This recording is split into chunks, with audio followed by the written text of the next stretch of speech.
먼저 제가 1번에 저를 썼지만 2번부터 할까요? 합장 먼저. 예. 합장은 말 그대로 더할 합자에 손바닥 장자죠. 예. 한번 해보시겠어요?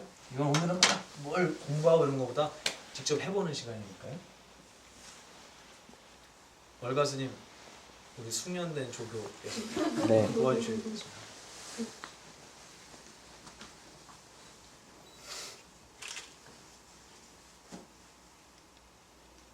네, 손바닥 월가스님 하시는 거 잘 보이시죠?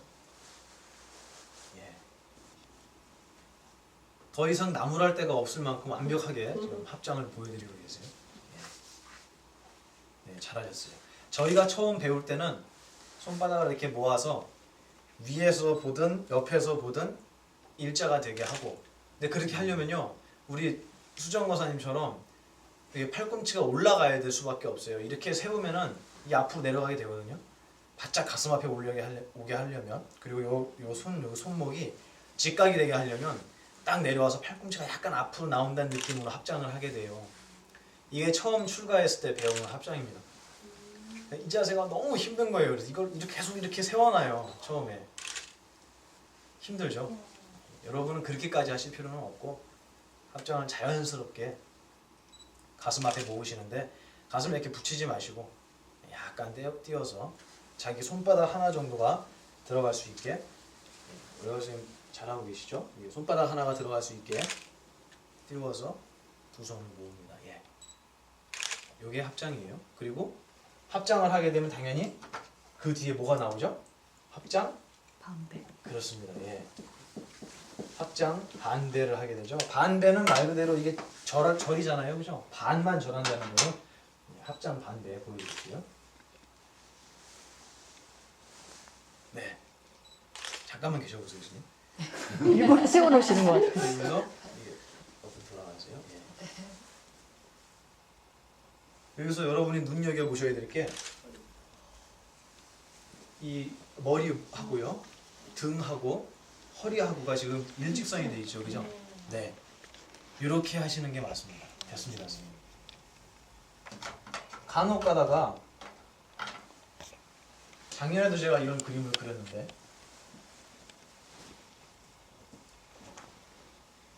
합장을 이렇게 하시는 분이 있어요. 그림을 잘 그렸죠? 정확하게 아시겠죠, 뭔지? 예. 이렇게 하시는 분이 있어요. 예. 또는 이렇게 하시는 분이 있어요. 아시겠죠? 이렇게 하시는 거예요. 네. 등이 굽지 않아요. 이렇게 한다 그래서 뭐 누가 쫓아와서 틀렸다고 혼내진 않아요. 근데 올바로 배우실 때 확실히 기억하셔야 될 게 머리와 목과 등이 일자가 되게, 이게 쉽지가 않습니다. 네. 다시 한번 볼까요, 선생님? 잘못된 양 보여주시겠어요, 잘? 예. 이렇게 등이 구부러져서는 안 되겠습니다. 그리고 이 각도를, 허리를 굽히는 각도를 저희 스님들은 처음 배우실 때 됐습니다. 선생님. 처음 배우게 될 때 제가 보여드릴게요. 일단 합장을 이렇게 거북하게 심하게 해야겠죠. 이렇게 하고 써갖고 완전히 다 구부려, 이렇게 밑에까지 90도 이상으로 구부릴 수 있으면 더 구부리라고 가르칩니다, 저희 스님들. 그만큼 이제 확실하게 배우라는 얘기죠. 여러분은 그렇게 하실 필요 없습니다. 너무 구부리는 것도 좀 보기 안 좋더라고요. 예. 자연스럽게 하시면 되고, 무엇보다 중요한 거는 여기 나온 모든 예절은 딱 한 가지 마음만 있으면 여러분 따로 배우지 않으셔도 돼요. 그게 뭐냐면 이겁니다. 예, 맞아요. 공경하는 마음이 여러분께 있으시다면 이거 어떻게 하는지 안 배우셔도 그냥 지나가다가 한 번만 보셔도 여러분이 너무 아름답게 잘 하실 수 있을 거예요. 근데 우리 마음과 몸은 둘이 아니잖아요. 하나잖아요. 그죠? 그렇기 때문에 몸으로 하는 이 예절을 배우게 되면 여러분이 이 공경하는 마음이 어떤 건지도 눈치를, 저렇게까지 해야 되나? 왜 그럴까? 라고 생각하시다 보면 이 마음이 뭔지도 좀 느끼실 수 있을 것 같아요. 그래서 합장 반배 알려드렸습니다. 한번 해볼까요? 네.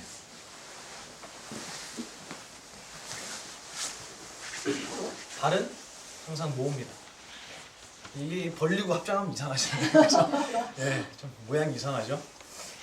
발은 모으고요. 손은 잘 알렸습니다. 네, 가슴에 붙이지 않고 뗍니다. 저거. 그리고 머리와 등과 허리가 일직선이 되는 기분이고요. 합장 방해하겠습니다. 예, 잘하셨습니다. 자, 이번에는 목탁에 맞춰서 해볼게요. 이것도 신호예요. 절에 가면 목탁을 치는데 언제 합장을 해야 되는지 잘 모르시잖아요. 절에서 이렇게 요걸 내린 목탁이라고 그래요. 내려오죠 점점. 내린 목탁은 무조건 절을 하거나 합장을 하세요라는 신호예요. 괜히 두들기는 게 아니고요. 내린 목탁을 친다. 그러면은 여기에 맞춰서 합장 방해를 하시면 됩니다. 제가 먼저 시범을 보여드릴게요. 제가 칠까요? 예.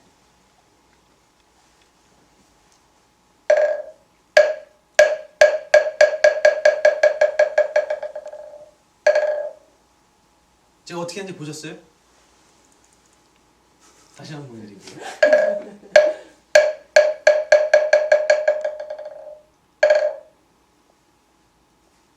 언제 올라오는지 보셨어요? 네. 그거 알려드리려고 한 거예요. 처음에 목탁도 예령이 있어요. 아니, 내린 목탁 처음에 그렇죠. 이렇게 처음에 또로록 두들겨. 이거는 이러고 막 이러고 서 있다가 또로록 하면 얼른 절을 하니까 주의 집중해서 합장하세요 이런 얘기예요. 또로록 하면은 합장을 딱 합니다. 그리고 목탁이 내려가기 시작하면 같이 절도 내려가면 돼요. 끝날 때도 한번 목탁을 굴려주죠. 그때 일어나시면 됩니다. 여기 여러 분들이 모여 있을 때 합장하는 신호예요. 예, 이거 알고 계시면 되겠습니다. 자, 목탁에 맞춰서 한 번만 더 할게요.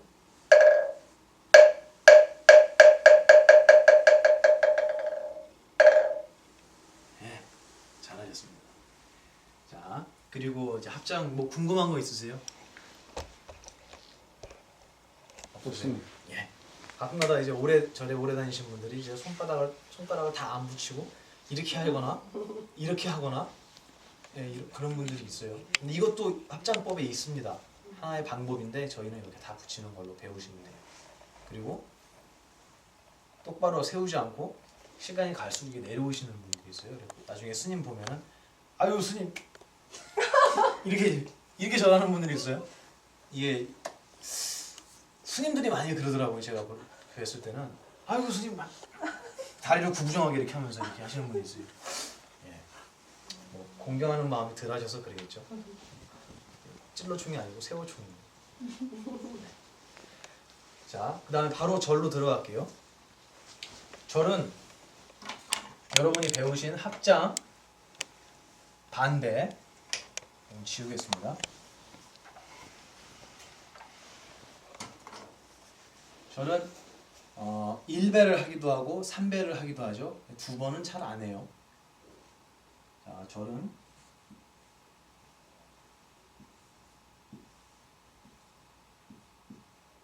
아시겠죠? 어떻게 하는 건지. 네. 반배 1배, 2배, 3배 반배입니다. 예. 자, 또 숙련된 조교의 구분 동작으로 보여드릴게요. 자, 똑같이 합장을 하신 상태에서 목탁이 이제 내려갑니다. 자, 3배 하겠습니다. 보세요.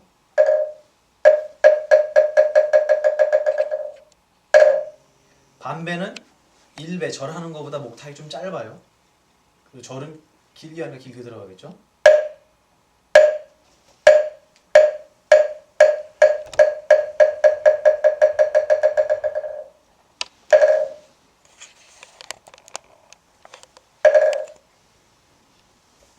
자, 요게 한 번 하신 거예요.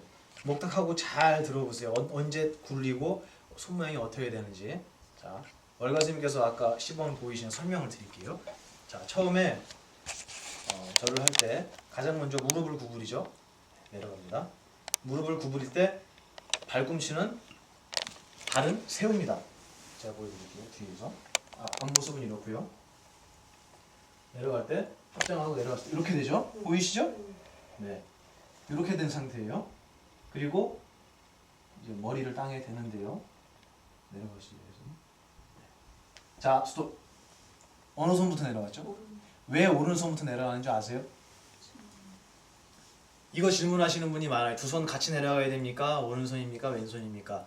이거는 순서가 따로 있는 게 아니고 스님들이 가사를 들을 때 저희가 이게 뭐 풀로 붙인 것도 아니고 꼬맨 것도 아니에요. 그죠?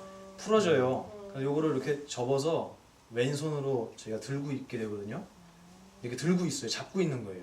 놓으면 풀어집니다. 그래서 절을 할 때 이렇게 내려오게 되면 같이 내려가면 이렇게 풀어지죠. 이렇게.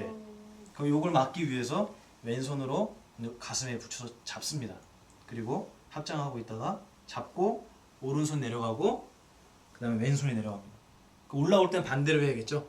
예, 그 왼손이 먼저 올라와서 잡고 그리고 오른손이 올라옵니다. 그럼 안 풀어지잖아요. 그래서 오른손부터 내려가는 이 동작이 나오게 되는데 여러분은 같이 하셔도 상관없습니다. 이왕 배우실 거면 스님들하고 똑같이 오른손부터 해줘도 좋겠죠? 야, 됐습니다. 오른손 내려갔고요. 그 다음에 왼손 내려갔습니다. 그리고 이마를 땅에 댔습니다. 잠깐만 기다려주세요. 이때 얼굴이 크신 분은 이걸 많이 벌리셔야겠죠, 손을. 얼굴이 들어가야 됩니다. 근데 얼굴이 엄청 큰데 이게 조금 벌리시면 이렇게 뒤집기가 힘들잖아요, 그죠? 이마를 댔는데 자기 얼굴이 들어갈 만큼 손바닥을 벌려서 땅에 대주시고 발 모양 보여드릴게요. 다시 내려갔을 땐 세우고요. 오른손이 내려가면서 자연스럽게 왼 발이 오른 발 위로 올라가시면 돼요. 그리고 이마를 땅에 댑니다. 이해가 되셨죠? 예. 그 뒤에 손을 뒤집습니다. 예.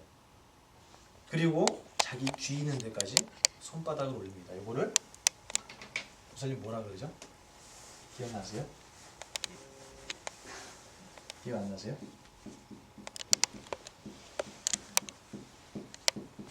이렇게 얘기합니다. 접종내, 붙일 접, 발족, 예의할 때 예자죠. 부처님 발을 양손에다 올려서 자기 머리 위로 올리는 동작이에요. 예. 부처님 앞에까지 무릎으로 기어가서 부처님 발을 양손에 올려서 자기 머리 위로 올리는 인도의 절하는 방식인데 왕한테 하던 방식이래요. 예. 자기 귀 있는 데까지만 올리시면 됩니다. 이때도 이제 여러분 많은 분들이 이걸 이렇게 하시는 분이 있어요. 이렇게 엎드리셔갖고 절하시고 이러시는 분이 있어요. 이런 분들이 어떤 분들이냐면 이제 뭐 1000배, 3000배 하시는 분들이 힘드니까 그냥 부처님 발을 뒤집겠다는 얘기죠. 올려놓고 예. 저 한 번을 하더라도 정성스럽게 하시면 됩니다. 귀 있는 데까지만 올리면 돼요. 그리고 일어나겠죠? 접종내가 끝나면 네. 손등으로 내려옵니다. 뒤집으면서 내려오는 게 아니고요. 손등으로. 그리고 손바닥으로 뒤집고요. 예. 일어나면서 이제 거꾸로 손이 왼손부터 올라오겠죠? 이때 발 모양은 어떻게 되겠습니까? 세워야겠죠. 일어나야 되니까 이제. 예. 보여드릴게요. 처음에 절할 때 세웠다가 오른손, 왼손, 이마 접종내 하시고요. 그 다음에 일어나면서 당연히 발을 세우고 왼손, 오른손 그리고 일어나시면 됩니다. 예. 일어나실 때 땅에다 손을 짚고 일어나지는 않아요. 바로 일어나는데 무릎이 안 좋으시거나 우리 거사님. 예. 저도 옛날에 무릎이 안 좋았을 때는 짚고 일어났어요. 상관없습니다. 예. 언제 일어나셨죠? 잘 보셨죠? 요게 1배예요. 한 번 하신 겁니다. 같이 한번 해볼까요? 네. 제가 알려드릴 테니까 한 동작씩 따라하세요. 자, 합장을 맞췄다고 치고요. 1배 내려가겠습니다. 무릎 먼저 땅에 대시고요. 발을 세우시고요. 네. 그리고 선생님 손이 그렇죠. 네. 찔러총이 아니고요. 세워총입니다. 그리고 어느 손부터 내려가나요? 그렇습니다. 오른손 내려가시고요.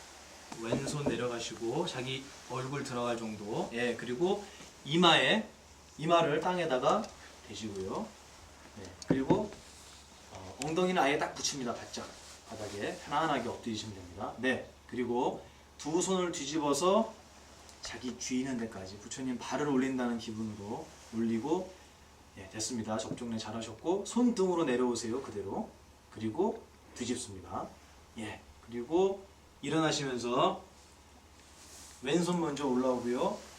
그리고 오른손 올라오면서 발은 예, 잘하셨어요. 세우시고 일어나시면 됩니다. 예, 잘하셨습니다. 이게 1배. 여러분이 여기까지 하신 겁니다.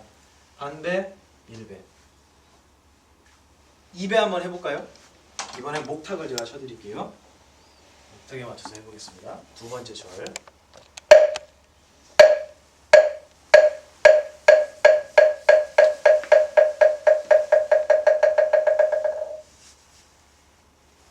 정리하시고요. 네, 한번 또로록 불기면 이제 고개를 들으라는 얘기예요. 네, 일어나시고 한 번 더 또로록 하면 아예 일어나시라는 얘기입니다. 예, 잘하셨어요. 예, 두 번째 했고요. 세 번째는 조금 다르죠? 그죠? 도사님 아시죠? 세 번째 3배째 절 마지막에 손 어떻게 하는지 아시죠? 그렇죠? 이름이 뭐죠? 기억 안 나세요? 고두를 고두배라는 게 하나가 더 추가가 돼요. 보여드릴게요. 먼저 수면된 조교. 자, 세 번째 3배째입니다. 똑같이 내려가시고 접종내 하시고요. 똑같이 손등으로 내려와서 뒤집고 여기서 일어났잖아요. 일어나지 않고 고개를 조금 들고 합장을 합니다. 요거를 고두레라 그래요. 그리고 다시 손바닥을 땅에다 대시고 이마를 대고요. 일어나시면 돼요. 그거 하나가 추가가 됩니다. 고두레. 이게 세 번째, 3배째 절입니다. 그럼 어떤 분이 질문을 그렇게 하시죠. 스님 그러면 스님께서 절 한 번만 하세요. 그럴 때는 고두레를 해야 됩니까? 말아야 됩니까? 어떻게 해야죠? 마음대로 하죠. 예, 합니다. 세 번째는 고두레 집어넣고 한 번만 할 때도 고두레를 하는 거예요. 고두레를 하는 뭐 이유가 있습니까? 네, 이게 마지막으로 자기 이제 엎드려 갖고 이제 합장을 한 상태에서 부처님께 쉽게 얘기하면 자기 소원을 얘기하는 거예요. 네, 뭐 해주세요가 아니고요. 네, 저 앞으로 이렇게 하겠습니다. 저 마음 잘 다스리겠습니다. 저 앞으로 화내지 않겠습니다. 이런 자기의 서원을 세우는 겁니다. 부처님 앞에서. 예, 그런 의미로 구두례를 하게 되죠. 그리고 일어나서 다시 아까 잘하셨던 반배 이렇게 해주시면 3배 부처님 앞에 가서 하시는 3배가 모두 끝나게 됩니다. 어렵지 않으시죠? 자, 그러면 처음부터 같이 한번 해보겠습니다. 저는 목탁 치면서 해볼게요. 자, 반배부터 시작하겠습니다.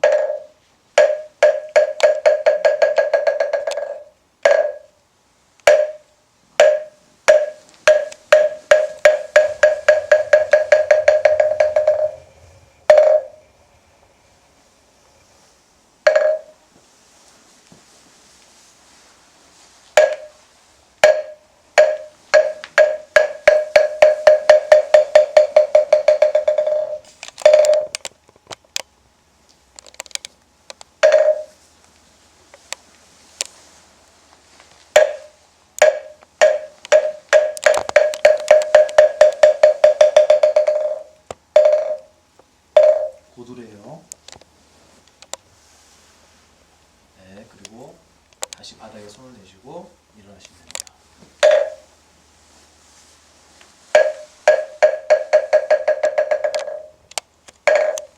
네, 3배 모두 배웠습니다. 고사님 아시겠죠? 예, 어디 가고 나 절 좀 했다 이렇게 얘기하셔도 됩니다. 이제 이렇게 하시면 됩니다. 자, 이제 앉으십시오. 고생하셨습니다. 우리 고사님도 잘 아시겠죠? 네. 네. 맨날 할 때 엉덩이가 걸리는 거예요. 네. 그래서 엉덩이 맨날 붙이려고 하는데 잘안 되고. 아, 그거는 네. 이유가 있죠. 또 안 주는 이유가.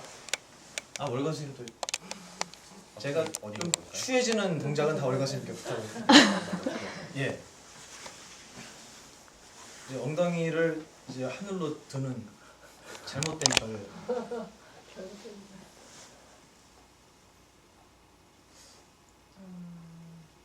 네. 지금 붙이신 건가요?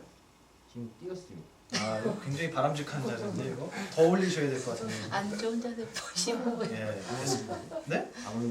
안 올라가요? 알겠습니다. 몸이 굳으셔서 안 네. 올라가는. 예, 고맙습니다, 선생님. 이게 왜 올라가냐면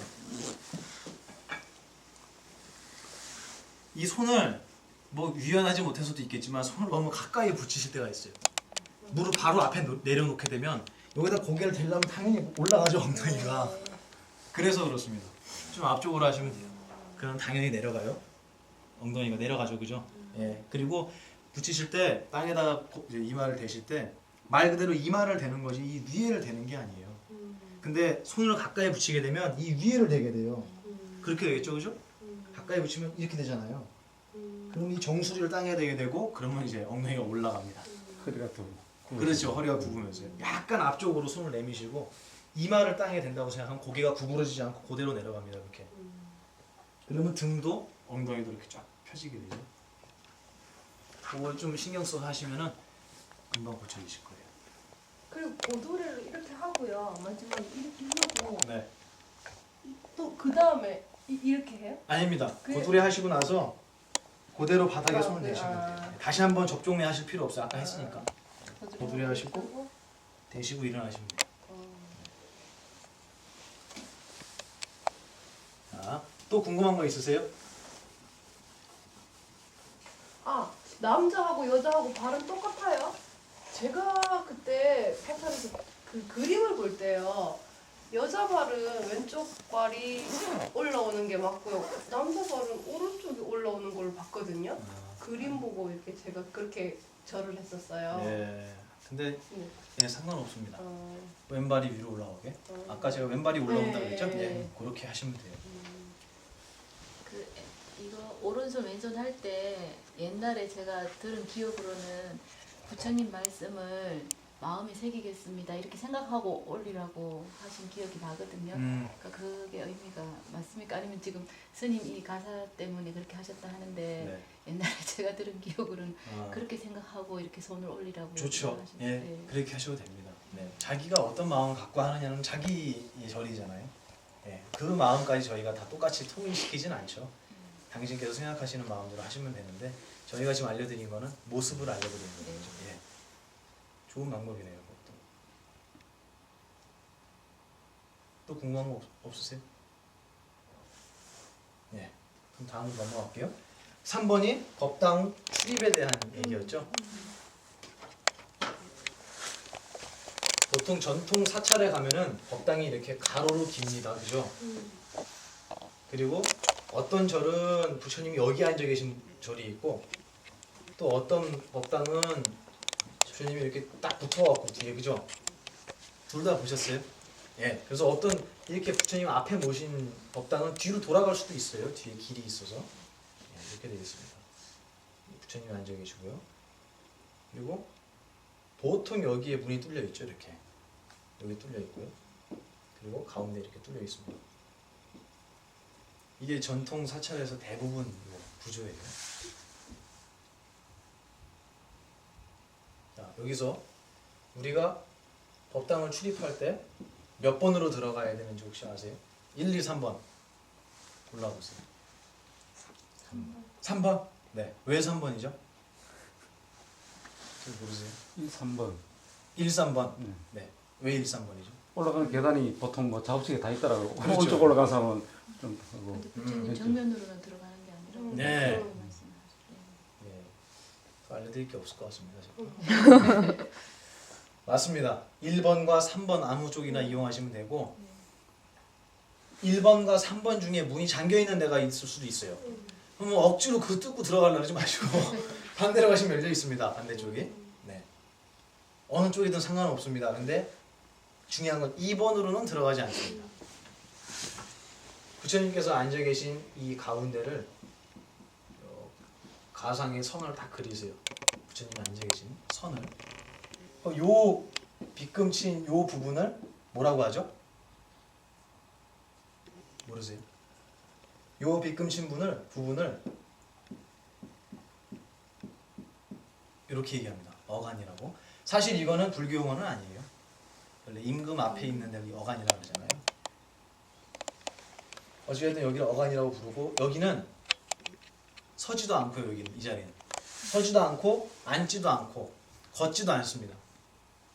이 자리에 좌복을 이렇게 놓고 방석이죠. 좌복을 놓고 앉으실 수 있는 분은 그 절에서 그때 당시에 가장 어른만 앉으실 수가 있어요. 지금 도각사에서 이 자리에 앉을 수 있는 분은 누구시겠습니까? 주지 스님이시겠죠. 만약에 큰 스님께서 오시면 주지 스님 옆으로 비켜나셔야죠. 네, 그렇습니다. 요거를 어간이라고 하고요. 이 자리는 앉지 않습니다. 그리고 요 문도 어간문이라 그래서 제일 어른 스님만 이쪽으로 들어가시고 나오시고, 또 어떤 스님들은 당신께서 제일 어른이심에도 불구하고 일로 안 다니시는 분도 있어요. 네, 일로 다니시는 분도 있습니다. 요거는 법당에 출입할 때 어느 문을 이용해야 되는지 제가 설명을 드렸습니다. 궁금하신 거 있으세요? 없으세요? 예. 자, 그러면 여러분이 아까 잘 맞추셨던 것처럼 1번과 3번 문으로 들어가는데 여기 이제 신발을 벗고 들어가겠죠. 이렇게 신발을 벗고 들어갈 때 왼발부터 들어가야 돼요? 오른발부터 들어가야 돼요? 왼발부터? 마음대로 하면 안 돼. 아무렇게나 막 해도 된다? 아니요. 들어갈 때 나갈 때 발이 있습니다. 그죠, 있었죠. 네. 등이 보이지 않게 들어가고 그렇죠. 등이 보이지 않게 나가고. 예. 이유가 있죠. 그게 뭐 일부러 힘들게 하려고 정해놓은 게 아니고 이쪽으로 들어갈 때는 당연히 왼발부터 들어가게 됩니다. 제가 보여드릴게요. 여기가 제가 신발 벗은 문이라고 치자고요. 주님 저기 계시죠? 그럼 들어갈 때 오른발부터 들어가면 부처님께 등을 보입니까? 앞을 보입니까? 등을 보이죠? 어른이 정말 저 자리에 앉아 계신다고 생각해 보세요. 정말 어려운 분이 앉아 계세요. 여러분 이렇게 들어가실 거예요? 아니죠? 상식적으로 생각해 봐도 왼발부터 들어가면서 합장반배 하시면 돼요. 들어가서 합장반배. 거꾸로 나올 때는 왼발부터 나올까요? 오른발부터 나올까요? 나옵니다 이제. 그렇죠. 오른발부터 나와야지 이렇게 되죠. 그죠? 왼발부터 나오면 이렇게 되잖아요. 나올 때는 오른발부터 나오게 됩니다. 이거 외우려고 하지 마세요. 뭐 왼쪽 눈은 왼발, 오른쪽 눈 이렇게 외우지 마시고 그냥 이해를 하시면은 잊어버리지 않죠. 네. 이것도 잘 모르시는 분이 많아서 말씀을 드렸습니다. 그래서 가끔 이제 식당이나 이런 데 가시면 스님 신발을 나오시기 편하게 돌려놓는 경우가 있어요. 그죠? 그것도 되게 작지만 중요한 예의죠. 근데 저희도 어른 스님들하고 모시고 가면 어른 스님들 신발을 꼭 돌려놓고 들어가는데 법당에서만큼은 돌리지 않습니다. 왜냐하면 아무리 큰 스님이라고 하셔도 나오실 때는 뒤로 나오셔야 될 거 아니에요. 그럼 신발을 뒤로 놔야지 당신이 편하게 신으시겠죠. 그럼 돌려놓으면 부처님 등지고 나오라는 얘기잖아요. 예, 그래서 법당에서만큼은 어른들 신발을 이렇게 돌려놓지 않습니다. 이것도 상식으로 알아두시면 되겠어요.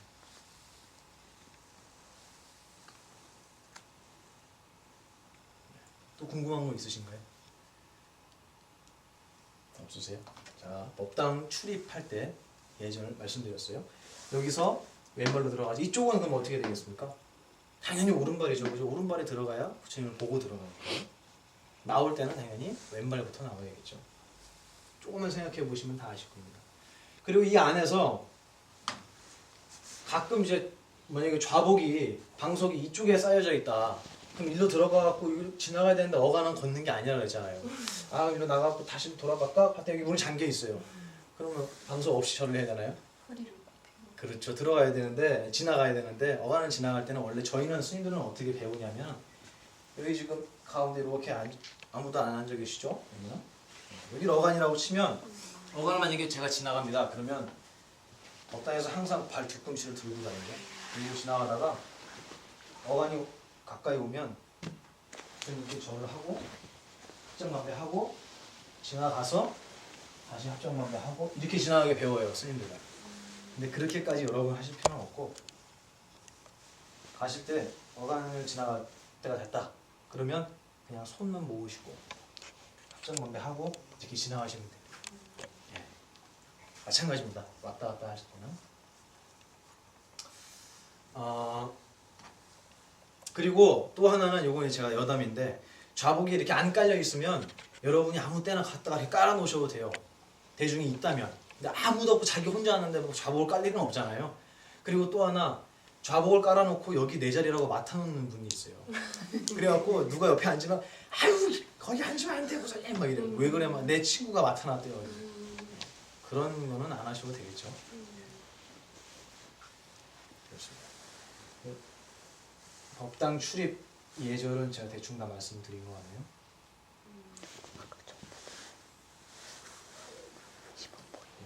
출입하시게 되면 들어갈 때 반대 하고 나서 좌복을 찾아갖고 바닥에 까시고, 그냥 안 까시겠다고 하시면은 뭐 상관없어요. 안 깔으셔도 까시고 부처님께 3배 올리시고 좌복을 제자리에 갖다 놓으시고, 그리고 종무소에 가시든지 뭐 만나시고 싶은 스님을 찾아뵙든지, 절에 오면 무조건 절에 법당에서 먼저 인사를 드리는 게 예입니다. 언제나 어디를 가든 거기서 제일 어른을, 주인을 만나갖고 인사를 드려야 되잖아요. 법당 출입 예절 말씀드렸습니다. 그리고 4번 스님들하고 도반 만났을 때 예절인데요. 이거를 의외로 못 지키시는 분들이 많더라고요. 스님을 만나시면 도각사에 오셔갖고 스님을 만나러 오셨으면 아 스님을 이제 뵀어요. 스님 안녕하십니까 하고 합장만 하면 요건 잘하세요. 여기까지는. 근데 이제 들어와서 법당에 들어오시는 분도 있는가 하면 그거를 깜빡하시고 바로 다실로 가갖고 이제 털푸덕 주저앉는 분들이 있어요. 그러시면 안 되고 스님께 스님 먼저 인사드리겠습니다 하셔야죠. 그 전에는 이미 법당에서 인사를 하셨어야 되고, 부처님께 인사드리고 나온 다음에 스님을 뵈서 스님 인사 올리겠습니다, 스님 절 드리겠습니다 이렇게 하면 스님께서 아 괜찮습니다 그냥 앉으세요 하시면 앉으시면 되고, 1배만 하겠습니다 그럼 1배만 하시면 돼요. 1배만 하겠습니다 그랬는데 3배 다 하시는 분 있어요. 예, 그러실 필요 없어요. 1배만 하겠습니다 그럼 1배만 하시고, 말씀이 없으시다 그러면 3배를 다 하시면 돼요. 아셨죠? 도반을 만났을 때는 절을 하면 좋지만 상황이 안 된다면 합장만 하시면 되겠습니다. 그리고 요거는 또 상식으로 알아두시면 좋을 것 같아요. 만약에 저하고 차를 같이 차담을 하고 계시는 상황에서 저희는 인사가 끝났어요. 근데 만약에 주지스님께서 방에 들어오셨습니다. 어떻게 하죠? 일어서야 되죠? 아 일어서야 됩니까? 앉아 있어야 됩니까? 일어서야죠. 만약에 주지스님하고 여러분이 차담을 하시는데 제가 들어왔어요. 일어서셔야 돼요? 앉으셔야 돼요? 앉아 계셔야죠. 당연히. 어느 분하고 앉아 있느냐가 되게 중요해요. 그래서 내가 같이 마주해서 앉아 있는 그분보다 어른이 오시면 그분도 일어나실 거고 저도 일어나야 됩니다. 근데 제가 큰 스님하고 앉아서 이렇게 말씀을 듣고 있었는데 여러분이 오면은 제가 벌떡 일어나 버리면 저희 큰 스님 말씀하시다가 좀 황당하시겠죠. 예, 그때는 그냥 합장만 하고 아 안녕하십니까 스님 하고 스님 인사는 이따가 드리겠습니다 라고 말씀을 하시든지, 그런 말씀 안 하셔도 예의에 어긋나지는 않습니다. 잘 모르시는 분도 있어요. 그래서 아무나 들어오면 벌떡벌떡 일어나시는 분이 있는데 그렇게 안 하셔야 됩니다. 자, 그리고 5번입니다. 향하고 초 올리는데 요거는 어떤 절은 향초를 이제 못 올리게 하는 절도 있어요.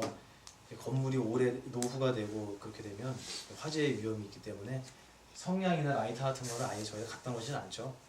근데 저희 도각사는 항상 구비를 해놓으니까 여러분이 오시게 되면 3배 드리시기 전에 가셔서 향을 올리시고, 초가 꺼져 있으면 초도 켜시고, 단지 이제 돌아가실 때 초만 제대로 꺼주시고 가면은 문제 없습니다.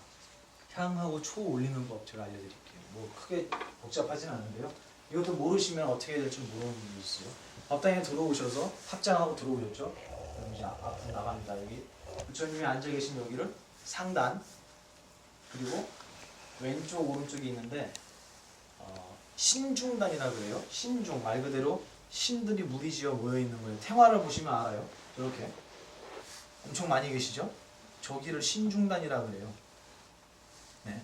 그리고 신중단을 다른 말로 중단이라고도 합니다. 상단, 중단, 하단 이렇게 불러요. 그 순서대로 3배를 하시는 분도 있고, 여력이 없으시면은 상단에만 3배를 하시고 오셔도 상관없습니다. 어찌됐든 들어오셔서 반배를 하고 들어오셔서 앞쪽으로 가시면 이제 상단 앞으로 가시죠. 가시게 될 때 여기서 먼저 합장 건배 하시고 그리고 가셔서 초가 꺼져 있으면 초를 켜시면 되고요. 향을 꽂고 싶다 그러면 향을 올려서 초에다 붙이시고 아니면 그냥 성냥에 붙이시고 이렇게 붙이고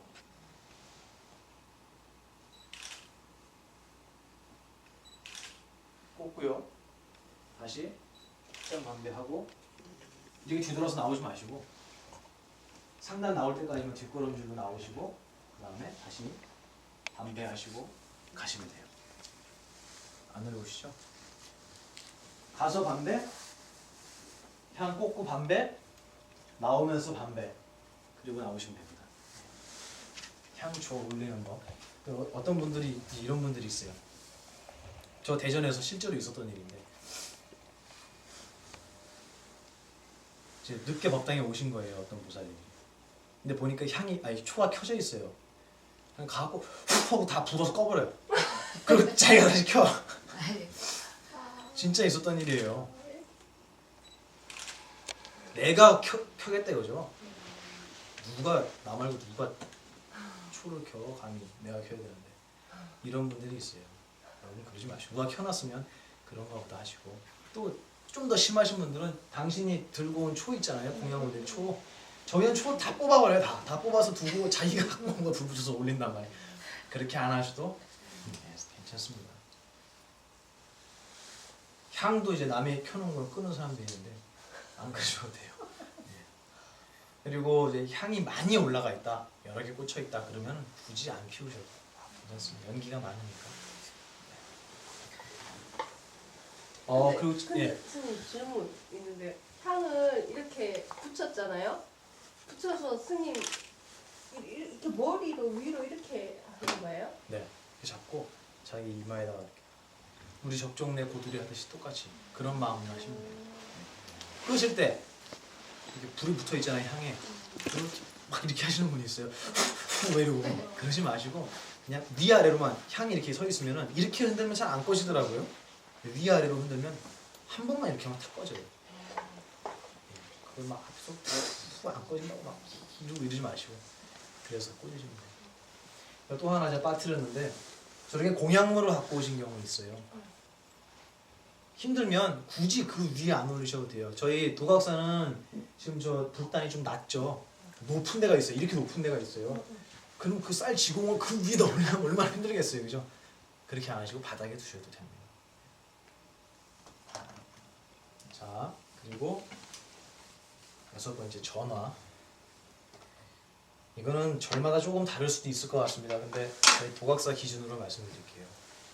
근데 다른 절도 마찬가지인데 아침에는 이른 시간에 전화가 그렇게 신뢰가 안 됩니다. 절은 아침 7시 뭐 이때 전화하셔도 괜찮아요. 그런 거는. 근데 저녁에는 저녁 공양을 보통 절에서 6시 정도에 하잖아요. 그럼 한 7시까지는 괜찮은데 그 이후는 스님들이 다 이제 헤어지셔서 각자 방에서 수행하시는 시간이 대부분 많아요. 여기뿐만 아니고 다른 절도 마찬가지입니다. 그래서 큰 절 같은 경우는 이제 저녁 9시가 되면 소등이에요. 그때부터는 자라 이거예요, 스님들한테. 다음날 3시면 기상을 하셔야 되니까. 근데 밤에 막 11시 막 넘어갖고 전화하시고 가끔 어떤 분은 막 취해갖고 전화하시고 이런 분도 있어요. 제가 이러시면 안 됩니다 라고 말씀을 드리지만 사실 예의가 아니죠, 그런 거는. 그래서 보통 이제 가정집에 서로 연락하실 때는 뭐 저녁 7시, 8시면 딱 좋은 시간이잖아요. 절에는 그렇게 늦게는 안 하시는 게 좋고 늦어도 저녁 7시 정도까지는 상관없습니다. 그리고 스님한테 개인적으로 전화를 하시고 싶은 분이 있을 수 있어요. 종무가 있어서 전화, 화연 스님이나 이렇게 연락을 하시려면 전화번호를 알고 계시다고 해도 그냥 전화를 하지 마시고 먼저 문자를 하시는 게 좋아요. 이거는 팁이죠. 문자로 스님 통화 가능하십니까? 하시면 스님께서 답변이 있으시거나 없으시면 이제 바쁘신 거죠. 네. 그렇게 하시면은 뭐 실수하실 일은 없을 것 같습니다. 어느 절에서든지 전화 이걸 잘 못 지키시는 분들이 많아서 추가해서 제가 말씀을 드렸어요. 자, 지금 사찰 예절 들어와서 합장, 반배, 그다음에 삼배, 그다음에 공양 올리, 법당 입출입하는 거, 그다음에 공양물 올리는 거, 향초 올리는 거, 그다음에 뭐 있죠? 예, 전화 예절, 그리고 도반하고 스님들 만났을 때 인사하는 거 이렇게 말씀드렸습니다. 혹시 궁금한 거 있으세요? 질문? 근데 이거랑은 관련이 없는데요. 네. 스님 옆에 또 있잖아요. 아니 부처님 옆에 또 있잖아요. 두 분. 예예예. 그냥, 보살님들. 그냥 부처님한테만 하면 되는 거고. 예, 똑같이 한 번만 하시면 돼요. 어. 따로 하시고 싶으면 따로 하세요. 예, 다 하시는 분들도 계세요. 예, 다 하셔도 상관없고 한 번만 하셔도 상관없습니다. 누구예요? 한번 들었거든요. 아, 잘- 지장보살. 예, 별로 안 친하세요? 아니 잘 지장보살이면 모르세요? 하나 들었는데 예. 까먹었어요. 저 나중에 이제 부처님 명호하고 부처님 이제 이름이죠, 쉽게 얘기하면 부처님 명호하고 이제 보살님들 명호, 수인, 손 모양 이런 것도 알려드릴 시간이 있어요. 그때 다시 설명을 드리겠지만 제가 간단하게 말씀드리면 가운데 이렇게 앉아 계신 분을 좀 작게 표현되어 있죠, 그죠? 예, 이렇게 요 가운데 계신 분을 본존불이라 그래요. 본존불. 본존불은 어느 부처님 한 분을 가리키는 게 아니고요. 그 법당의 주인이 되는 부처님이에요. 그래서 그 법당의 주인이 되는 분이 아미타 부처님일 수도 있고요. 석가모니 부처님일 수도 있고요. 그렇습니다. 근데 저희 도각사는 석가모니 불이 주불 또는 본존불 이렇게 얘기합니다. 그래서 부처님께서 여기 앉아 계시고 부처님 이 양쪽으로 이거는 보살님이라고 하죠. 보살님이 절에 오시는 여자 신도를 보살님이라고 하는 건 아니에요. 원래 절에 오시는 여자 신도를 뭐라고 하는지 아세요? 혹시? 불교용어로 그 스님이죠. 네. 비구니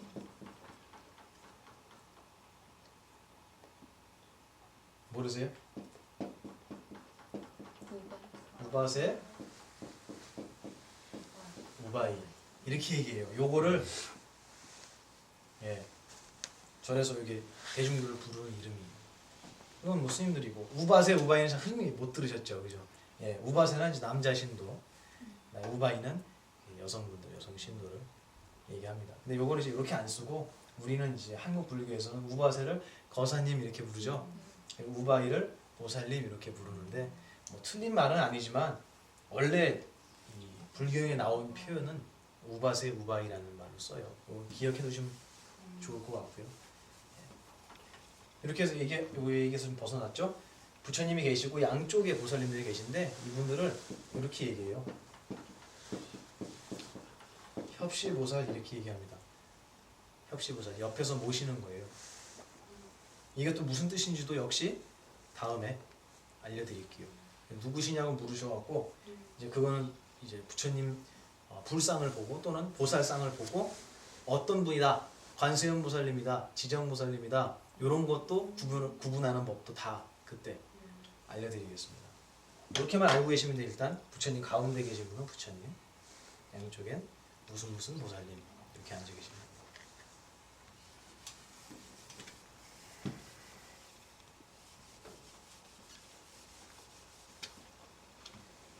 자, 또 궁금한 거 있으세요?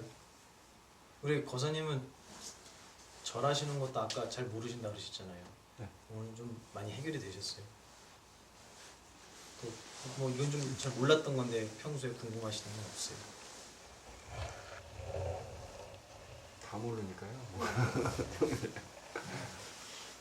오늘은 첫 시간이라서 예의절 절하는 법부터 설명을 드렸습니다. 수정 거사님은 많이 들으셔갖고 다 아시죠 이거?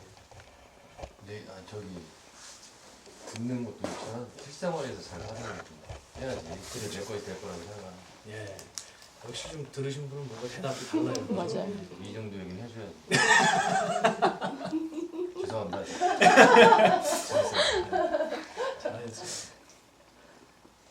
제가 처음에 설명을 드렸지만 스님들은 불경에 아함경에 그렇게 나와요. 스님들은 중생의 복받치다 이렇게 얘기를 부처님께서 하셨어요. 왜 출가하지 않은 불자분들이 출가하신 분한테 공양을 올려야 되고 왜 그래야 됩니까? 이렇게 질문을 하니까 부처님께서 이렇게 설명을 하셨는데 뭐라고 하셨냐면 밭이 있으면 밭에다가 씨를 농부가 뿌리면 씨에서 곡물이 자라서 수확을 할 때 밭이 가져가냐 농부가 가져가냐 이렇게 물어보셨어요. 당연히 농부가 가져가잖아요. 씨 뿌린 사람이 가져가잖아요. 같습니다. 스님들은 모든 중생의 복밭이 되어야 맞고요. 그 밭은 씨를 뿌리고 거두어 갈 수 있도록 옆에서 묵묵히 항상 그 자리를 지키면서 기다려주면 되는데 가끔 이 복밭이 막 먹을 때가 있어요. 그죠? 씨를 꿀떡꿀떡 생기고 막 여기서 자란 걸 자기가 막 가져가고 이럴 때가 있는데 그러면 안 됩니다. 그거는 수행자의 본분이 아니고요. 복밭만 되시면 되고 스님들은 여러분들은 복밭에 씨앗을 뿌리시고 그 씨앗이 후에 자라서 열리는 수확물을 거두어 가시면 됩니다.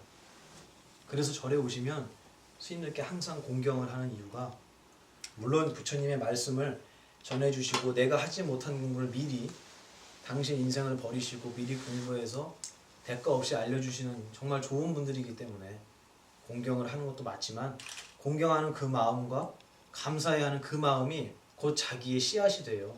그래서 거기에 대한 결과가 본인에게 돌아오기 때문에 아무리 행실을 정말 법답게 못하시는 분이 그런 스님이 있다고 하더라도 욕하기보다는 그분 앞에서 고개 숙여보는 것도 그런 마음을 내보는 것도 하나의 큰 수행이 되지 않을까 그렇게 생각합니다. 그래서 겉으로 스님의 행실을 보거나 아니면 소문 그걸 듣고 아 저분 그랬다며 이렇게 뒤에서 얘기하는 것보다는 그 스님 직접 찾아뵙고 한 말씀이라도 들어보고 무슨 말씀을 하시는지 또 자기가 잘 모르더라도 스님께 일단은 공경하는 마음을 내는 게 그분을 위해서가 아니고 여러분들을 위해서 큰 복이 될 것 같다는 생각이 듭니다. 저희 도각사는 아직 불사가 다 완벽하게 끝난 게 아니라서 문도 하나죠. 세 개가 아니고. 그리고 부처님 모셔져 있는 저 위에 이렇게 기억이 나실지 모르겠어요. 이렇게 지붕 모양으로 나무로 만들어서 천장에 이렇게 붙여버리죠. 이렇게. 그리고 부처님이 여기 이렇게 앉아 계시고요. 여기 불단이 있고요. 여기 이제 바닥이죠. 잡아 깔고 이렇게. 요걸 닷집이라 그래. 닷집. 이것도 나무로 이렇게 해갖고 해야 되고 다 그런데 저희는 다 안 돼 있습니다. 어찌됐든 간에 오늘 설명을 드리기는 제가 도각사를 예로 설명드린 게 아니고 전통 사찰을 예로 설명을 드렸죠. 언젠가는 저희 법당도 그런 날이 오지 않겠습니까? 그리고 또 최영복 거사님께서 열심히 또 만들어 주시겠죠. 네. 긴 시간 들어주시느라고 고맙습니다. 첫 시간이다 보니까 정말 정작 부처님께서 저희에게 알려주시려고 했던 그 귀한 본문은 사실 거의 제가 말씀을 못 드렸던 것 같아요.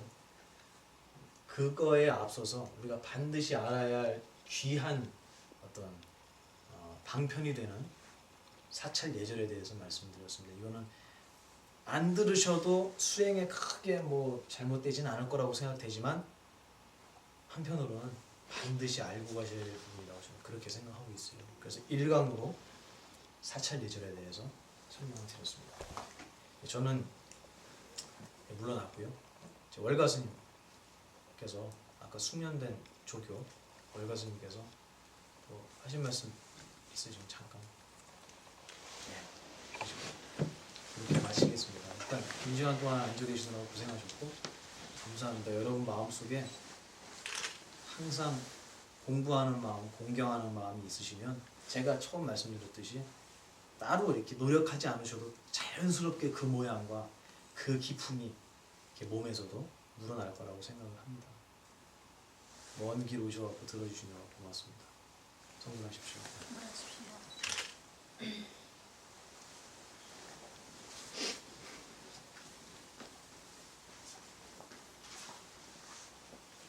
안녕하세요. 반갑습니다.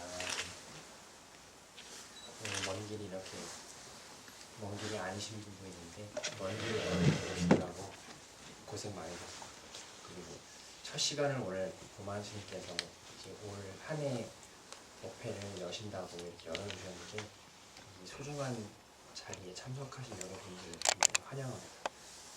전 세계에서 오직 이 자리에만 이 법회가 오늘 열린 거예요. 그래서 여러분이 오늘 다른 지방으로 가실 수도 있었는데 굳이 경북 상주로 오신 이유가 있을 거 아니에요. 그렇죠? 또 아침에 오시거나 밤에 오셨으면 이 법회를 못 들으셨을 거 아니에요. 근데 딱 요 시간에 맞춰서 오셨잖아요. 어떻게 그 시간에 오실 생각을 다 하셨어요? 그래서 참 대단하시다는 생각이 듭니다. 왜냐하면 오직 딱 이 자리 그리고 이 시간에 여기에 모여있는 여러분들을 한번 내 자신을 가만히 생각해 보세요. 경유가 어떻게 되었던 간에 지금 이 순간에 이 부처님 법을 들으면서 함께 모여서 앉아있다는 것은 놀라운 일입니다.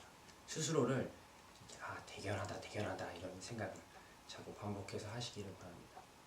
저는 이렇게 인사말을 하고 한마디만 하고 마치겠습니다. 오늘 아까 그 수정거사님 오랜만에 또 뵈서 되게 반가웠는데 그 말씀하시는 걸 잠깐 엿들었어요. 제가 다른 일을 하고 있었는데 꿈 이야기를 하셨습니다.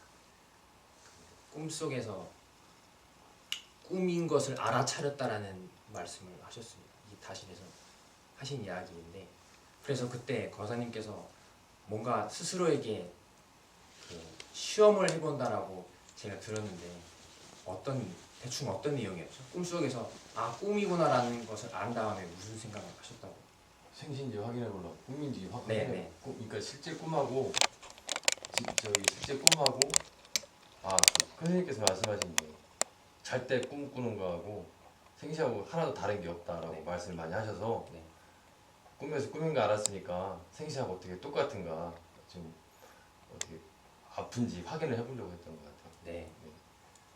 그 수정과사님께서는 되게 평소에 이런 생각들을 많이 하시니까 꿈속에서 이런 모습으로 드러나시는 것 같아요. 평소에 자기가 끼어있는 동안에 얼마나 그런 쪽으로 많이 생각을 했느냐가 지금 말씀하신 그런 내용이 자연스럽게 드러나는 것 같습니다. 그래서 저도 꿈 꾸는 것처럼 이렇게 이곳을 바라보자는 그런 말씀을 마지막으로 드리려고 했어요. 이곳이 꿈이라고 하는 꿈과 똑같이 이루어져 있다는 증거는 앞으로 저희가 매달 계속 법회 때 말씀을 드릴 것입니다.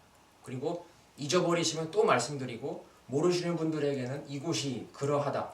이곳은 꿈과 똑같은 이치를 이루어져 있다라는 것을 계속 말씀드릴 겁니다. 그 이유가 왜 그런지 한번 곰곰이 생각을 해보십시오.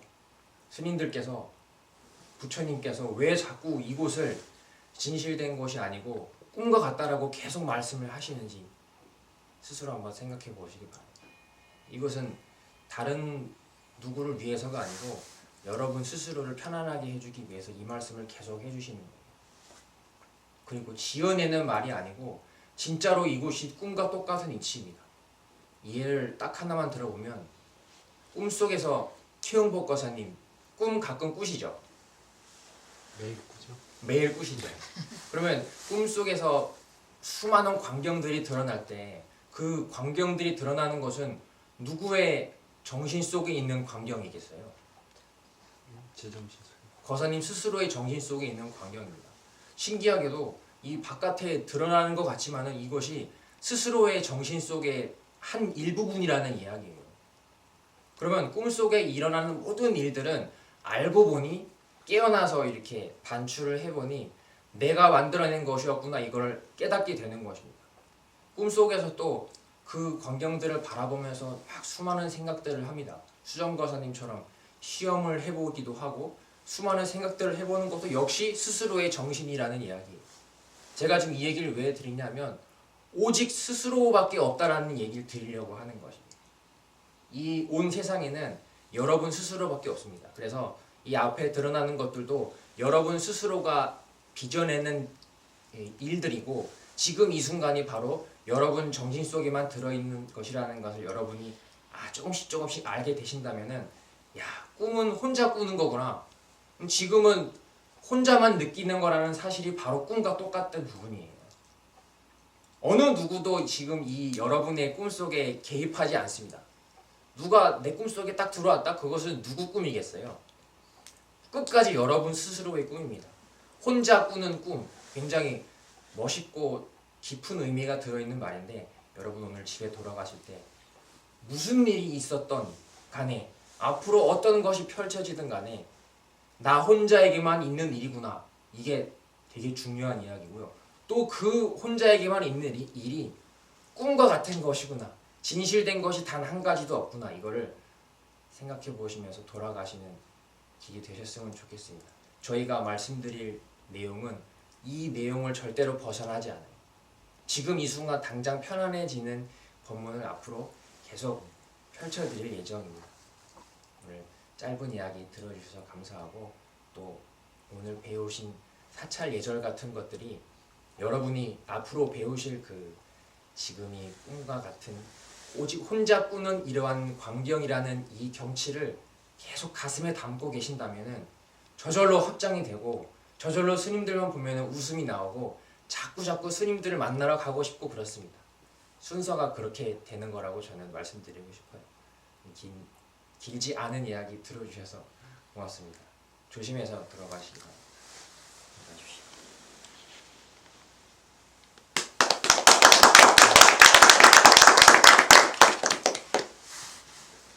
모두 끝났습니다. 다리 아프시죠? 아,